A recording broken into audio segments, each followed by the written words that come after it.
Hello, I'm Bogie here with Matt Ryan ahead of what should have been his fight against St. Jackson, but that has now been changed to Andrew Roberts. How are you feeling ahead of this upcoming fight? Good. I feel real good. And how does the change of opponent affect your planning for this fight?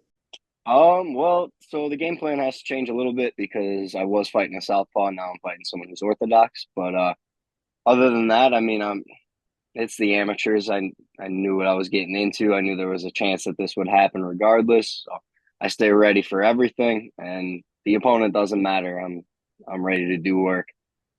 Exactly. And even though it is just an amateur fight, how does it feel to be fighting on a promotion as big as the Anthony Pettis FC? Oh, it's awesome. I love fighting for them. It's a great experience overall. You really feel like you're at a high level show. Exactly, and there is a lot of big stars coming out to the fight. I know Demetrius Johnson is going to be there, Victoria Ferguson is going to be there, so it does bring a lot of big names to it. Yeah, it's going to be very exciting. I'm excited to put on a show for those guys. And even though it is amateurs, are you still, obviously there is a few different things from the pro scene. It's 3 minute rounds, you're not allowed to do certain things like elbows. Are you still training that in the lead up to going pro? Yeah. So I still like to keep things like 5 minute rounds and elbows in the game. When I have a fight scheduled, though, I make sure I'm working for 3 minute rounds. I still like to do 5 minute rounds so you get Yeah. that extra cardio, but and then elbows I like to take out of the game when it comes to camp. And this is going to be, I think it's your ninth amateur fight. How long before you do turn pro, or are you just leaving that to your coaches? You know what? I still just haven't decided yet. I'm still young. I got a lot of time in this Yeah, game, and I'm just trying to rack up as much experience as I can. exactly. And you have been able to get a lot of experience in the sport. You have been able to clinch some titles as well. I know it was like the super welterweight for combat fight series. Do you value the titles because it is amateur, or are they still a big deal because obviously it is still a belt? Yeah, there's always something. There'll always be a place in my heart for that belt. It's the first one I ever won, and yeah, it was an awesome experience to win it. But there's bigger and better belts to come in the future, so it is what it is. Exactly. And I believe you do fight out of Illinois, is that correct? Yeah. So it is around about I think it's like a 4 hour drive to get to Indiana. How long are you going before you get over there? Or are you going the day before? So me, I actually live pretty close to that Indiana border, so it's only probably like an hour and a half drive for me. Okay, that's not too bad then. And Yeah. is it true that you do fight out of, I think it's like Manteo Yep, Fight Club? Mantino. How has that been? So I'm actually the team is actually Outliers MMA now, but yeah, we're still in Mantino. Okay. And how has that been for the development? Good, real good. Yeah, we got a nice crew coming up there, good team that we're building. Exactly. And do you feel like it's a gym that is up and coming, and we are going to see a lot more fighters from your gym progress out into the big show?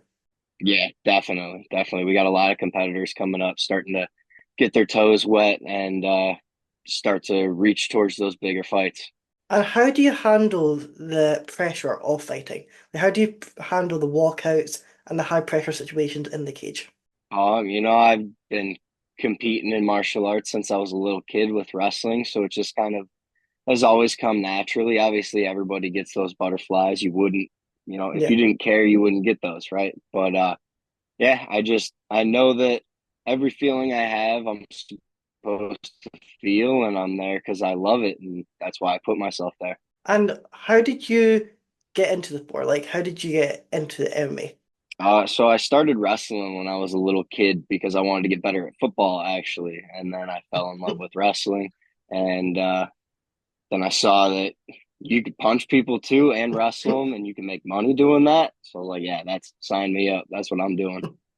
So was the goal football, then probably like WWE, and then MMA? Yeah, that was about it when I was a kid. Yeah. And who was it that you looked up to as a kid? As far as fighting or just in general?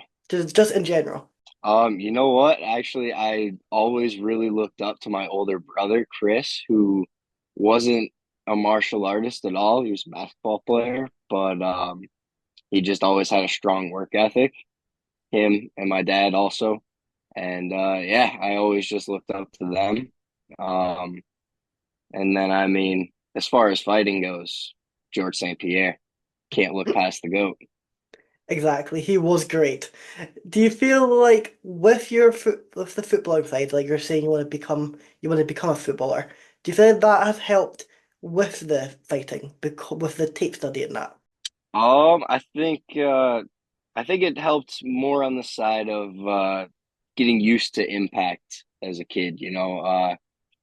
Even though I wasn't around, getting punched and stuff, I was Yeah. playing football, taking hits every play, every day, and I think that helps you get used to that impact and that the rough and tough that you get with fighting. And how much do you do in terms of tape study? I try to study film every day, whether it's my old film or opponents I have coming up or just the high level guys that I want to learn from, but I try to study film every day.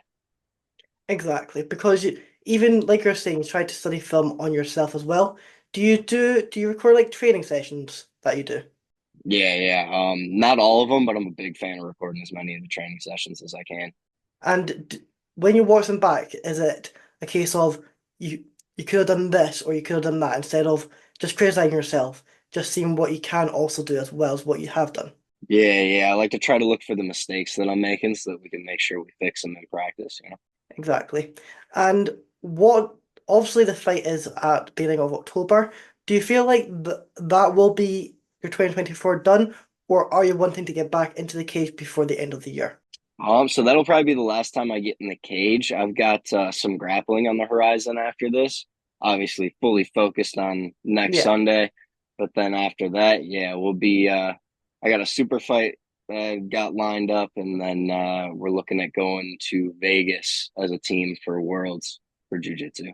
And do you feel like going to these events even just further helps your development because you are getting used to being on the ground and being able to develop that side of the game?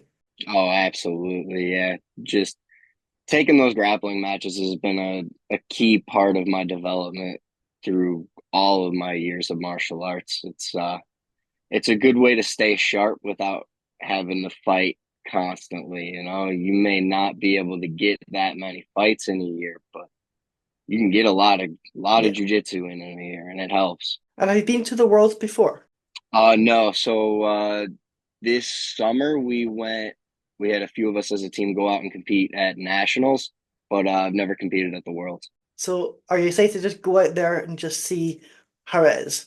Yeah, yeah, I'm very excited to see it. I think it's going to be a similar setup to nationals and similar competition. I'm Yeah. excited to get back in there and do it again. And I did see that when I was looking you up, you did also come from a kickboxing background as well. Is that correct? Yeah, yeah, yeah, I did some kickboxing, a lot of it in Iowa when I was first starting out. It was after my first few MMA fights. I Yeah. realized I needed to get a little more comfortable on the feet. So yeah, took some time, did some kickboxing. And you feel like that has helped your development because you did get that experience in what you could have been like a weaker area of your game. Yeah, definitely, definitely. Yeah, that helped me a lot with just feeling comfortable not having to take it down right away. At first I was just a wrestler who was learning his hands but didn't have that full comfort in him. But for kickboxing fights, it just, hey, you got to stand here and stay on your feet. It helps you get used to that. And what would you say if anyone is watching this who is just coming up through the amateur ranks? What would your piece of advice be for them? Just keep working hard. Find a coach you can trust, listen to them, and yeah, put your nose down and work hard. And to be like, do you feel like having that very close relationship with a coach does help your development even further? Yeah, definitely, definitely. It's yeah, a good coach can elevate you in ways you never even realized were possible. And with your coach, do you feel like you have that relationship that even if you aren't doing very well, he is just going to be straight up front about it. He's not going to try and beat around the bush. Oh yeah, yeah. I know. I know my coaches will let me know if I'm screwing up. Well, that's good to hear. I'll let you have the final word. Is there anything else you're wanting to add or anyone else you're wanting to shout out? Yeah, I got a few shout outs here. I'll start with my sponsors. I got All for Sam, the Sam Myers Foundation, Premier Family Dental, Stoic Wrestling, Fitness Premier Mantino, Impact Mouth Guards, Game Up Nutrition, and Blue Collar. And then I just want to give a shout out to everyone at Outliers MMA who's helped me prepare for this fight, all the people at Apex House of Grappling who have helped me prepare for this fight, um, Valley Flow Striking for allowing me to come in and get some work in and get some sparring in with their guys, real high level gym. And then all my friends and family, especially my wonderful fiance. Well, that sounds great, and we're wishing you the best of luck in your upcoming fight. Thank you, sir.